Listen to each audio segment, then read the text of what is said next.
கர்த்தருக்கு ஸ்தோத்திரம்.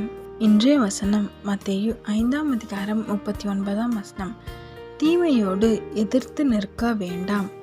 தீமையோடு எதிர்த்து நிற்க வேண்டாம். கர்த்தர் இன்னைக்கு உங்களை பார்த்து சொல்கிற ஒரு வார்த்தை, தீமைக்கு எதிர்த்து நிற்காதுன்னு சொல்கிறாரு. ஆமென். பைபிளில் யோசேப்பை பற்றி நம்மளுக்கு எல்லாருக்குமே தெரியும். யோசேப்போட சொந்த சகோதரர்கள் யோசேப்புக்கு தீமை செஞ்சாங்க.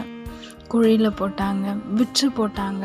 எகிப்துக்குள்ளே போய் அடிமையாக இருந்து அவ்வளோ கஷ்டப்பட்டார். அந்த இடத்துலையும் நிறைய செய்யாத தவறுகளுக்கு பழியை சுமந்தார். சிறைச்சாலையில் இருந்தார். அவ்வளோ தீமை. ஆனால் அது எதுக்குமே யோசேப்பு எதிர்த்து நிற்கவே இல்லை. அவங்களுக்கு தீமை செஞ்சவங்களுக்கு எதிர்த்து நிற்கவே இல்லை. அவர் அந்த இடத்துல பொறுமையாக போனார். ஆமென். அதுக்கு பலனாக அவருக்கு என்ன கிடைச்சது தெரியுமா? அந்த தேசத்திலேயே உயர்ந்த பதவியில் கர்த்தர் உயர்த்தினார். பலாயிரம் ஜனங்களுக்கு ஆசீர்வாதமாக வைத்தார். ஏன் அவங்க சொந்த சகோதரங்களுக்கே ஆசீர்வாதமாக வைத்தார்.